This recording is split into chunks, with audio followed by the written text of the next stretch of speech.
ძლიერი საქართველოს ერთ-ერთი ლიდერი გიორგი სიორიძეა ჩვენი გადაცემის შემდეგი სტუმარი. მოგესალმებით მადლობა სტუდიაში მოსვლისთვის. Რამდენიმე საკითხი დაგროვდა, რაზეც მინდა თქვენთან ერთად ვისაუბრო, მათ შორის ერთ-ერთი არის დღეს გააქტიურებული კიდევ ერთხელ დისკუსია, ღირს თუ არა არჩევნებში შესვლა მაშინ, როცა ქართული ოცნება არ ათავისუფლებს პოლიტიკურ პატიმრებს, არ წყვეტს ზეწოლას პოლიტიკურ ლიდერებზე, პარტიების აკრძალვის პერსპექტივა არის ძალიან ახლოს, არ ხდება მოძალადე ჯგუფების დასჯა, არათუ ხდება, არამედ ახალი ჯგუფები იქმნება, არ ხდება საარჩევნო კანონმდებლობის გაუმჯობესება და ეს თქვენ ყველაზე კარგად იცით, რა შავი ხვრელები გაჩნდა 2024 წლის შემდეგაც საარჩევნო კანონმდებლობაში, გაყალბების სისტემა არის შესანიშნავად აწყობილი ქართული ოცნების მხრიდან. მოკლედ, მოდით ვისაუბროთ იმ 8 კითხვაზე, რომელსაც ვამსურებთ ქიჩ ჯაფარიძე და მათ შორის დარწმუნებული ვართ, ერთ-ერთი მთავარი ადრესატი არის ლელო ძლიერი საქართველო. მოგესალმებით, მადლობა მოწვევისთვის. თავისუფლებას ინდისის პატიმრებს პირველ რიგში, რაც შეეხება არჩევნებში მონაწილეობა ღირს თუ არა. ამაზე ძლიერ საქართველო ლელოს არაერთხელ დაუფიქსირებია თავისი პოზიცია და ის მარტივად ნიშნავს, რა თქმა უნდა, ყველა არჩევნებში უნდა მივიღოთ მონაწილეობა, ყველა ბრძოლა უნდა გამოვიყენოთ იმისთვის, რათა რეჟიმი დავამარცხოთ. ოღონდ ეს უნდა გავმიჯნოთ იმ საკითხისგან, რომ ჩვენ ვიბრძვით ახალი არჩევნებისთვის, ჩვენ ვიბრძვით სამართლიანი არჩევნებისთვის, ჩვენ უნდა გავაგრძელოთ წნეხის გაძლიერება. ეს ხდება იმ სამი მიმართულებით, რომელიც გულისხმობს პირველ რიგში ქვეყნის შიგნით ჩვენს მოქალაქეებთან კომუნიკაციას, როგორც პირისპირ, ასევე ახლა რასაც ჩვენ ვაკეთებთ ხო, ტელემედიის მეშვეობით, სოციალური ქსელებით უნდა მივწვდეთ აბსოლუტურად ყველა მოქალაქეს, მაქსიმალურად ყველა სეგმენტს საზოგადოებისას. მეორე ეს გახლავთ, რა თქმა უნდა, მშვიდობიანი პროტესტი კონსტიტუციურ ფორმებში, რასაც წინააღმდეგობის მოძრაობის დაწყების დღიდან თანმიმდევრულად აკეთებს ჩვენი მოქალაქეების მნიშვნელოვანი ნაწილი, ახლა ამ ფაზაში უფრო მეტად აქტიური და თავგადადებული ნაწილი და მათი ღვაწლი არის მნიშვნელოვანი.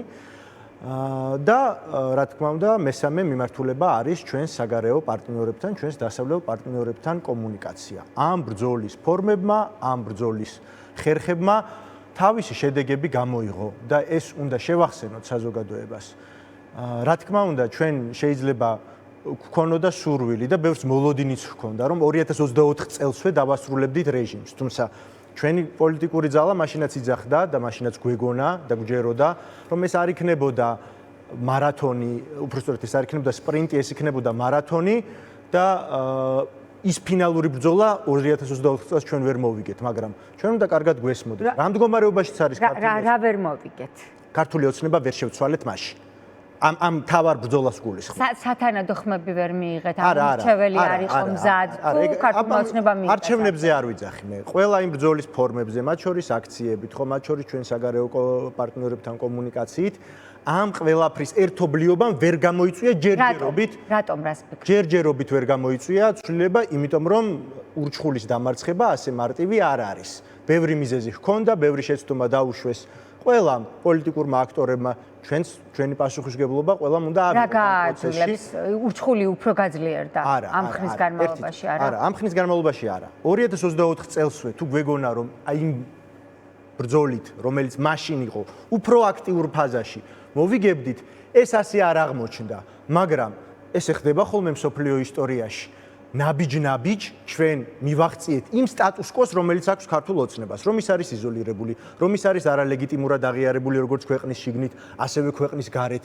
ჩვენმა გადადგმულმა ნაბიჯებმა, მე ვგულისხმობ მთელ საზოგადოებას, რომელიც აქტიურად იდგა და გუგუნებდა საპროტესტო აქციებზე, გულისხმობ არასამთავრობო სექტორს, რომელმაც არაფერი დაიშურა იმისთვის, რომ შეესრულებინა თავისი მეთვალყურის ფუნქცია, გულისხმობთ თქვენ თავისუფალ მედიას, რომელიც ამ ყველაფერს პირუთვნელად აშუქებდით, მიუხედავად იმისა, თუ რა ზეწოლა მოდიოდა თქვენზე, მიუხედავად იმისა, რომ ფიზიკური ანგარიშწორება იყო უშუალოდ თქვენს კოლეგებზე, გულისხმობ TV პირველის ჟურნალისტებზე და ოპერატორებზე, მაკა ჩიხლაძეზე, გიორგი შეწირულზე, იქით სხვა გურამ როგავაზე, სხვა ტელეკომპანიებიდან და ასე შემდეგ. მარიამ გაფრინდაშვილი და ახლა ყველა რომ ჩამოვთვალოთ აქტივისტები, ძალიან შორს წაგვიყვანს, ხო, ახლა ასობით შემთხვევა არის და რიგითი მოქალაქეები რომლებიც იყვნენ პრაქტიკულად სიკვდილის პირამდე მიყვანილი. ამ ყველაფერთან ერთად პოლიტიკური პარტიების საზოგადოებას, ან ხელისუფლებას, ან ოპოზიციას. მოგახსენებთ. და რა თქმა უნდა არის ძალიან მნიშვნელოვანი წილი პოლიტიკური პარტიებისაც,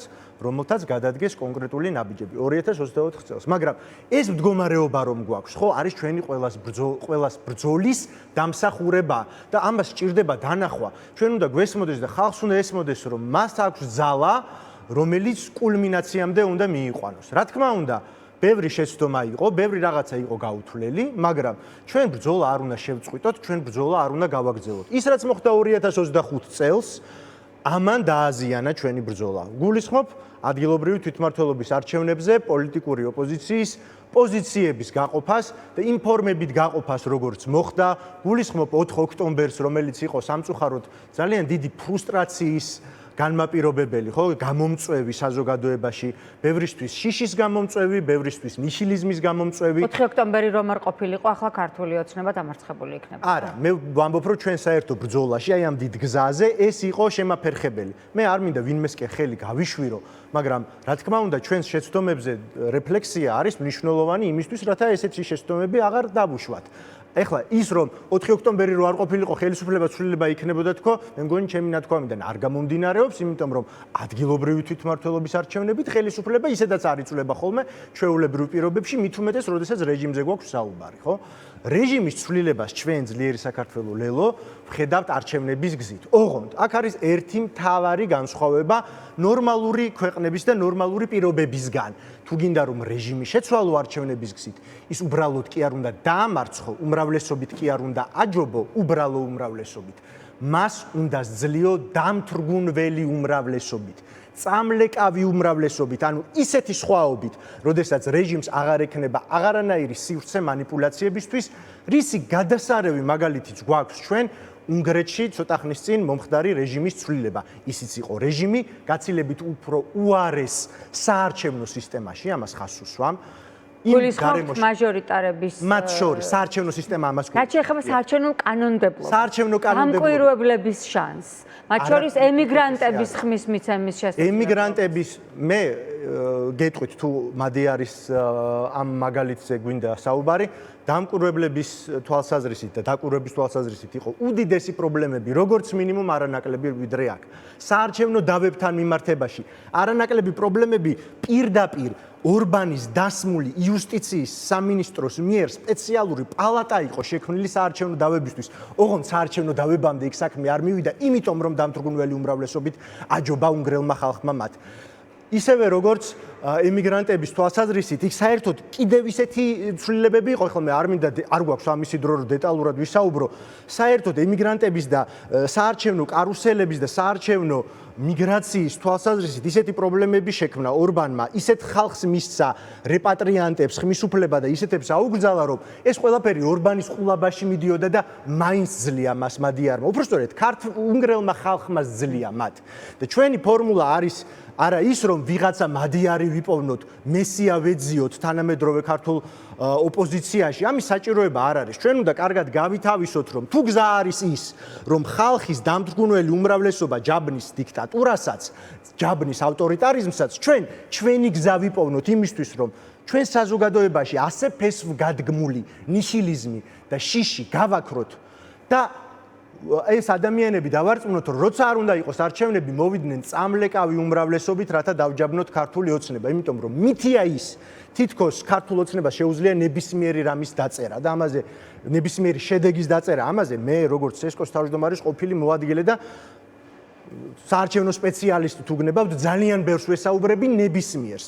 ვეტყვი რომ ყველა გაყალბებას სიამოვნებით ზურაბ გირჩ ჯაფარიძესთან ერთად გიმასპინძლებთ, იმიტომ რომ ზურაბ გირჩ ჯაფარიძესთან ჩვენ კომუნიკაციის პრობლემა არასდროს გქონია და თქვენ ბრძანეთ რომ ზურამ რაც თქვაო ის რა კითხავ, განა მე ეს არ მოვისმინე. მე უბრალოდ არასწორად მიმაჩნია რომ ასე რილსების მეშვეობით რაღაცა პინგ-პონგი ვითამაშოთ და ასე ვესაუბროთ ერთმანეთს. ზურაბ გირჩ ჯაფარიძე მე გუშინაც ვნახე მარშზე, არასდროს არც მანამდე გქონია. საერთოდ ოპოზიციაში აი იმ ყველაზე პოლარიზებულ პერიოდშიც კი გასულ წელს და მით უმეტეს ზურაბ ჯაფარიძესთან არასდროს პრობლემა არ გქონია კომუნიკაციის და ჯობს რომ ბევრ რამეზე ვისაუბროთ მანამდე ვიდრე საზოგადოების სამსჯავროზე გამოვიტანდით.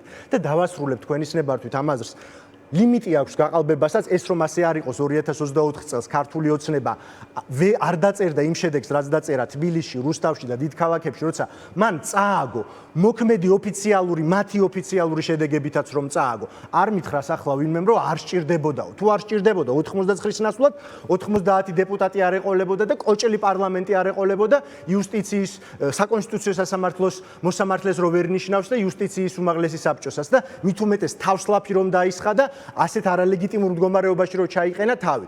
ეს არავინ თქვას, ყველაფერს აქვს თავის ლიმიტები. მართალია ელექტრონულმა ტექნოლოგიებმა მას სხვა სივრცე მიცა, მაგრამ ისიც ლიმიტირებული არის. თქვენ შეგიძლიათ დარწმუნებით მითხრათ, რომ 2024 წელს ჩვენ ისეთი დამთქმული უმრავლესობით ვაჯობეთ? მე ამას ნამდვილად ვერ დავეთანხმებოდი. მე დარწმუნებული ვარ იმაში, რომ ჩვენ ოპოზიცია მოუგეთ ქართულ ოცნებას, მაგრამ არა ისეთი უმრავლესობით, რომ ქართულ ოცნებას მაშინ არ ხონოდა ის манипуляციები, რომლითაც მან კარგად ისარგებლა. ახლა ეს არ უნდა დაუშვათ. ახლა ჩვენი ამოცანა პოლიტიკური პარტიების უნდა იყოს პირველად ის, რომ საზოგადოებაში გავაქროთ შიში და ნიჰილიზმი და მივიღოთ მონაწილეობა იმ არჩევნებში. ოღონდ ეს არც ერთ შემთხვევაში ნიშნავს იმას და ესეც მინდა გავმიჯნო, რომ ჩვენ არ უნდა ვიბრძოლოთ ახალი არჩევნებისთვის, სამართლიანი წესებისათვის. დიახ, შეზღუდული არის 2024 წლის შემდეგ რაღაცები, მაგრამ მანამდე უკეთესი იყო, მანამდე იმდენად უკეთესი იყო, რომ ამან შეცვალა ეხლა ფუნდამენტურად ამ ბოლოცვლილებებმა რამე? თუ კალანდარიშვილი არ იყო ცესკოს თავმჯდომარე, თუ როდესმე ყოფილა ოპოზიციის სასარგებლოდ, თუნდაც რეჟიმის და ხელისუფლებათა ცვლილების დროს ოპოზიციის სასარგებლო ან გარემო ყოფილა, ან საარჩევნო ადმინისტრაცია ყოფილა. იგივე ადმინისტრაცია, რაც 2024 წელს იყო, არ უნდა მიგვეღო მაშინ მონაწილეობა. რომ არ მიგვეღო, არც პროტესტი იქნებოდა, არც წინააღმდეგობის მოძრაობა იქნებოდა, არც საერთაშორისო იზოლაცია ექნებოდა ქართულ ოცნებას და იმ სტატუს კვოს ვერ მივიღებდით, რაც ჩვენ გვაქვს და ყველაფერი ექნებოდა ფორმალურად, ლეგიტიმურად. ამიტომაც არის მნიშვნელოვანი ჩვენ რომ ვიბრძოლოთ ამისათვის იმავე ფორმებით, რაზეც საუბრობდით. შიდაწნეხის გაძლიერებით, კონსტიტუციური აქციებით, რა თქმა უნდა, საერთაშორისო პარტნიორებთან საუბრით, რაც ყველაზე მნიშვნელოვანია, ჩვენს მოქალაქეებთან საუბრით, ოღონდ ეს იმას არ ნიშნავს, რომ ჩვენ რაღაცა წინასწარ დავაწესოთ წითელი ხაზები, არ გულისხმობ პოლიტპატიმრებს. პოლიტპატიმრების ბედით ვაჭრობა, ეს საერთოდ არავის არასდროს არ უთქვამს, არც გაუბედია და მე მგონი ვერც გაბედავს. მაგრამ სხვა ყველაფერზე ბიზინა ივანიშვილს, რომელიც გეუბნება, რომ დიალოგი კი არა, პროკურატურას ელაპარაკეო, როდესაც ჩვენ გქონდა გახსოვთ რამდენიმე თვის წინ ეს დოქტრინის პრეზენტაცია, ხო, ხედვისა.